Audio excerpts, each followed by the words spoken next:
o de conviction conviction an y'a suganti ko min kama Isa Kaba ale bɛna kunnafoniya jɛlen fara ɲɔgɔn kan k'a di aw ma walasa aw kelen-kelen na ka se ka faamuyali kɛ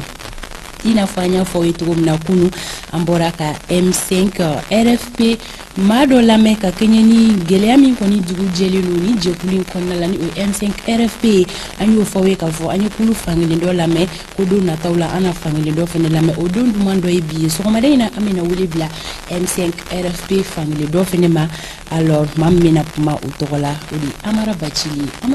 ale de y'anw ka bi ma weleli sɔgɔmada in na ka se ka masala halisa M5 RFP ale kun kan Umar Koita bɛna don kibaru di aw ma Sori Ibrahim Diallo siraba kunnafoniyaw bɛ ale bolo kɛnɛya kunnafoniya bɛ latɛmɛ Hawa Daɲuko ka cɛsiri kɔnɔna na Alexis Kalambiri ko a ma sɔn waleya dɔ ma Mali kɔnɔna na a bɛ bɔ ka hakilina fɔ fɛn min bɛ président ka bataki ko fɔ an b'ale latɛmɛ bidon bɛ kunnafoniya minnu ɲɛfɔ e ma fifa mɛn nun na o bɛ ale bolo nin bɛɛ lajɛlen kɛrɛfɛ don fɔli duman ni sɔgɔmada yɛlɛ ko o tɛna na kɛ maa si negela ye halisa ko bɛɛ k'i bisimila wagati bolo da cogo di aw ma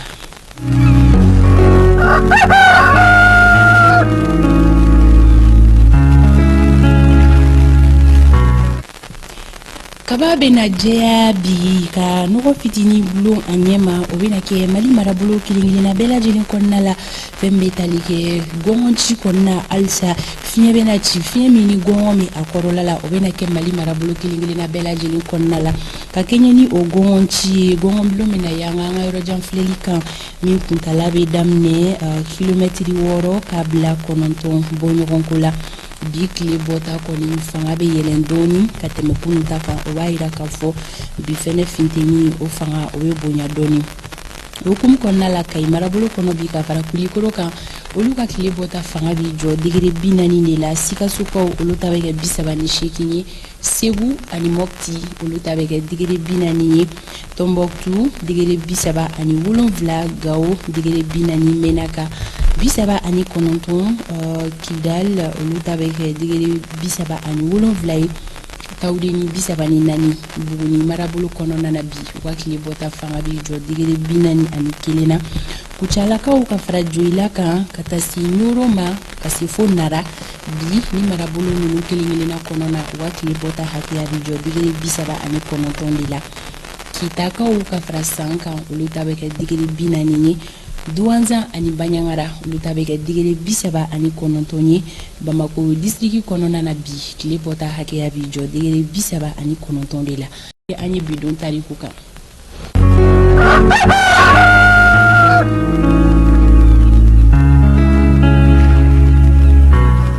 Février kalo tile 7 san 2022 kɔnɔna la a kun fɔra ko kalataw bena kɛ o kɔnɔna la o kunnafoni dira camancɛ fanga ɲɛmaaw fɛ o waati la min yɛrɛ lasera ministère de l'administration territoriale et de la décentralisation maaw fɛ u ka bataki sɛbɛ dɔ kɔnɔ février kalo tile 27 san 2022 a kun bɛ bɛn karidon dɔ ma o de kun kan ka kɛ jamana ɲɛma kalata o premier tour sigilen ye o kunnafoni kun fɔra kabini wagati mun na Ibrahim Boubacar Keita ale ka fanga dafirila utikalo la san 2020 o kalata minnu ma se ka sigi sen kan février kalo tile 27 san 2022 kɔnɔna la o kɛra sababu ye ka furukufurukuba wuli Mali jamana Faransi jamana ani CEDEAO mɔgɔw ni ɲɔgɔn cɛ ko caman tɛmɛna mun kɔnɔna la chronogramme ko kuma o bɛ sen na kabini waati jan walasa kalataw ka se ka sigi sen kan chronogramme kan ka bɔ walasa kalata ɲuman a jɛlen yuruguyurugu tɛ min na o bɛ se ka sigi sen kan cogo min na kabini utikalo la san 2020 Mali jamana bɛ camancɛ fanga de kɔnɔna la o de la walasa Mali ka bɔ camancɛ fanga kɔnɔna la kalataw de kan ka sigi sen kan ka jamana ɲɛma suganti halisa bi maliden caman b'i yɛrɛ ɲininka a tɛna se ka kɛ jamana fan bɛɛ la a ko bɛna kɛ cogo jumɛn na o ye ɲininkaliw ye maaw bɛ minnu fɔ kuma caman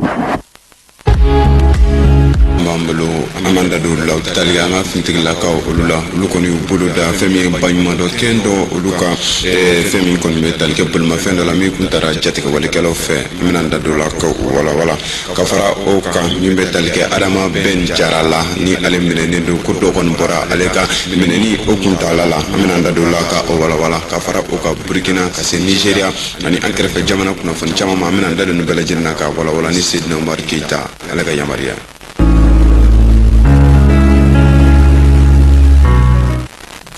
ame segi ni sangen kono ko foli kura kura ka yeshi lame boni kono bo bela jele mo min be sulika asokona wala saka kono fon san ma soro ombe au fo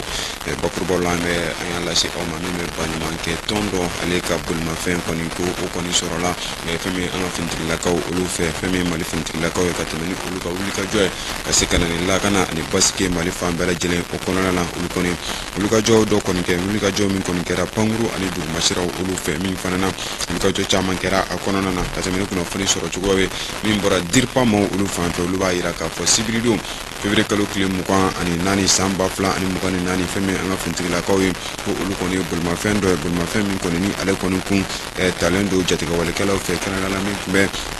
la kamani me fintigila kawe ulu be a 70 aka fo ko femi koni usara ka ni bulma fen ka ale koni soro bulma femi koni kunde elixi do ko foni akumbe banyumange tondo o togola ni ONG Sweden o ko fo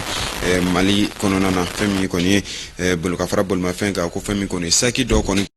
binitigila kaw aleni dugula don ulu ka bulodi nyokoma ma min koni ni obike sababu ganani waliyo yemin ko misega sababu tan ka sigi ko be sega no ga chumi kuna fani ko fana o be sega no ya o fana femi fintigila ko ulu ko na ira ka foko ulu ka wuli ka jo o biteso na wala saka monu bulla fen ko ulu tanga tan ka sigi o sega no ya chumi na kiriko ale kungon kibarla min koni ye femi kalo duru temenen ko feni ayre menendo adama ben jara ale koni ka kiriko ni kungon kibaru o koni bora ale la etuguni min koni kera ndenendo fevrier kalo kile muga ani woro min koni kera cour d'appel la ale fan fela la ka keni femi koni aka journal lombo ulukun la nyini min koni ke femi koni ka keni femi kun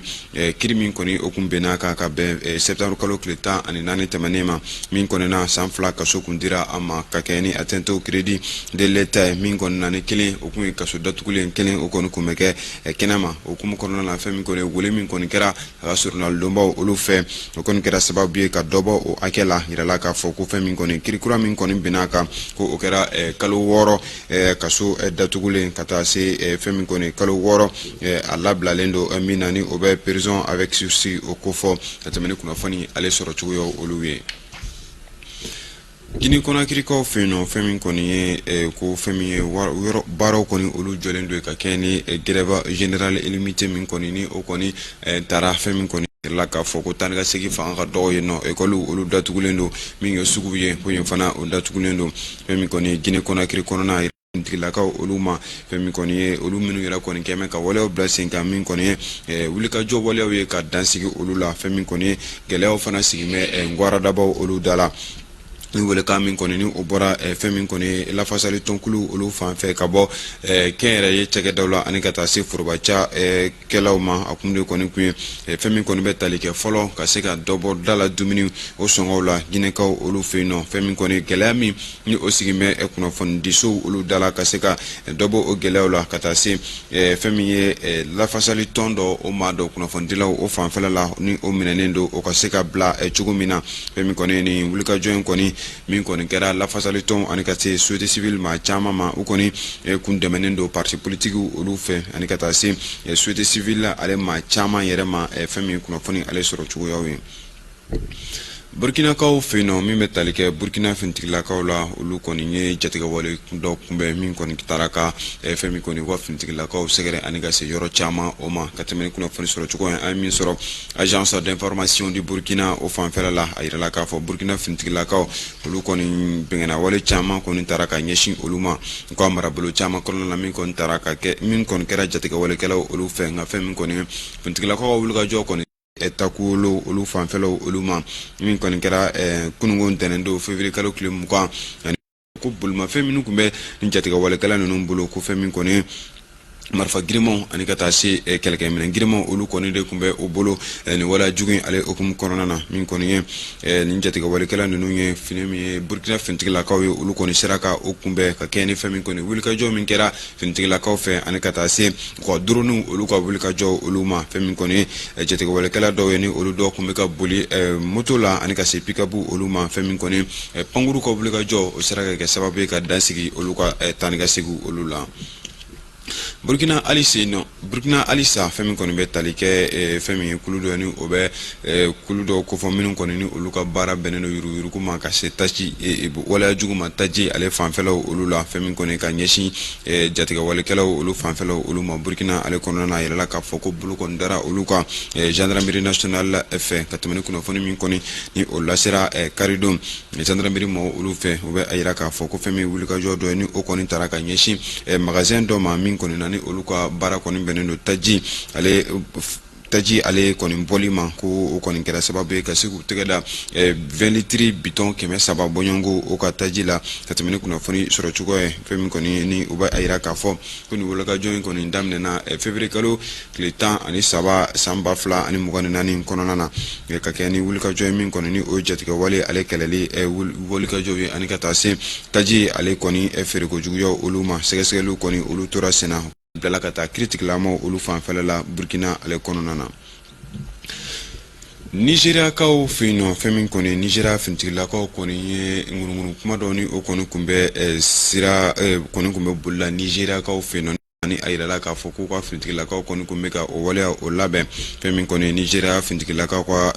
la si nu bu ko quartier général ko fo o koni seben fra do kon bo min koni na abe ngunu kan koni olu ngolo tige min koni be atalike ka ayira ka fo ko femin koni fo ngadafi wala do koni o kumbe sena abo o wala ngalo tige ka ayira ka fo edugula dum fe ku koni kana son ku klodo nun kuno fona suku nunu nkoro femin koni be talike ayira ka fo kunu kuno fona koni kumbora femi site d'information Sahara reporter au fanfela la minira la obe ayira ka fo garde présidentielle la ko unité koni mobiliser ndo minun koni na wala sa chugo mina ko ka fm koni jatiga fa d'Afrique wale do o koni o kumbe ambe bi kuna fon kumche Ethiopie ka feno mi metalike Franci kuna fon dila dolani obe Anton Galindo ale kofo ni ale koni menendo Ethiopie ka feno kabi février kalo klem kwa ani fla femi koni Ethiopie fanga nyamo koni be jalage min koni bi aka o koni wale min koni ni o jenyonya wale min koni ni obena ni geleya Ethiopie o kono na o jalaki de koni benendo aka irala ka fo femi koni ni lasin koni kera femi koni maminu koni abe barla maminu boloni obe Africa Intelligence ulu bolo lu koni ni ella seke obe ayira ka fo femi koni ko Anthony Galindo ko ale koni blalakata sibrido femi koni critique la mo ulu nyokoro min koni na ulu koni do fara aka mineni kuntala ka fo ata se mars kalo kle folo o ma katameni Africa femi koni o jalaki wale ye ko femi koni sinsibilité ala wala be wole ndake femi koni be talike ni kuno fondile na ale ka sega bla chugumina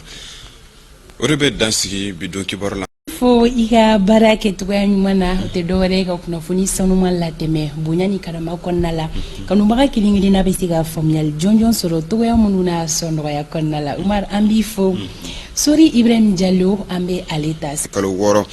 alla blalendo minani obe prison avec sursis au kofo tatamene kuna fani ale soro chuyo oluwe Gini kona kiriko feno femi koni ko femi baro koni olu jolendo ka keni grève générale illimité min koni ni o koni tara femi koni yenka olu fe ka nyeshi fentila ka minun be fangala yenno femi koni sirawi la ka foko tanga segi fanga do yenno e kolu olu datugulendo min suguye ko yen fana o datugulendo femi koni gini kona kiriko na irala ka fo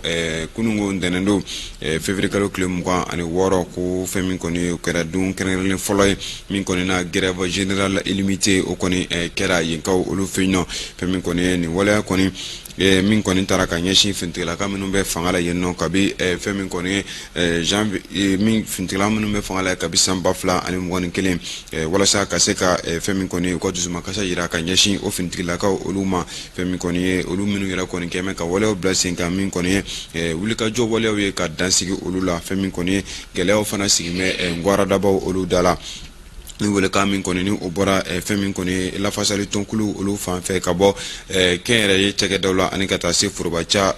kelawma akumde koni ku ni osigime kuno fondiso olu dala kaseka dobo o gelawla kata se femi ye la fasali tondo o mado kuno fondila o fanfela la ni o minenendo o kaseka bla chugumina femi koni ni wulika join koni min koni kera la fasali ton ani kata société civile ma chama ma o koni kunde foni ale soro chugo yawi Burkinakaw fe no min bɛ tali kɛ Burkina finitigilakaw la olu kɔni ye jatigɛwale dɔ kunbɛn min kɔni taara ka fɛn min kɔni wa finitigilakaw sɛgɛrɛ ani ka se yɔrɔ caman o ma ka tɛmɛ ni kunnafoni sɔrɔ cogo an min sɔrɔ agence d'information du Burkina o fanfɛla la a yirala k'a fɔ Burkina finitigilakaw olu kɔni bɛngɛnnawale caman kɔni taara ka ɲɛsin olu ma ka marabolo caman kɔnɔna la min kɔni taara ka kɛ min kɔni kɛra jatigɛwalekɛlaw olu fɛ nka fɛn min kɔni finitigilakaw wulikajɔ kɔni kɛra sababu ye ka se ka ni maa kofɔlen ninnu ni ka kunbɛn ni ka u yɛrɛ kɛ min kɔni ni jatigɛwalekɛla ninnu a yirala k'a fɔ ko olu kɔni bɛngɛnnawale caman ta ka ɲɛsin Burkina dugu minnu ma o bɛ pɛnsa ale kofɔ ka se Natia Buwani ma ka se Kungosi ka se Ouaguya ani ka se Takuolo olu fanfɛlaw olu ma min kɔni kɛra kunungo ntɛnɛndon février kalo tile 26 ka tɛmɛ ni kunnafoni min sɔrɔla agence d'information de Burkina olu fanfɛ u bɛ a yira k'a fɔ min kɔni bɛ tali kɛ ko bolimafɛn minnu tun bɛ ni jatigɛwalekɛla ninnu bolo ko fɛn min kɔni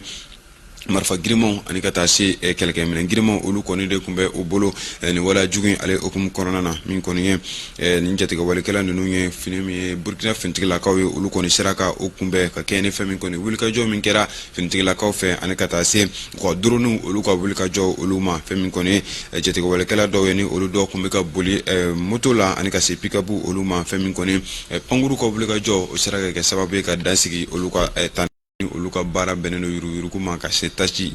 waleya jugu ma taji ale fanfɛlaw olu la fɛn min kɔni ka ɲɛsin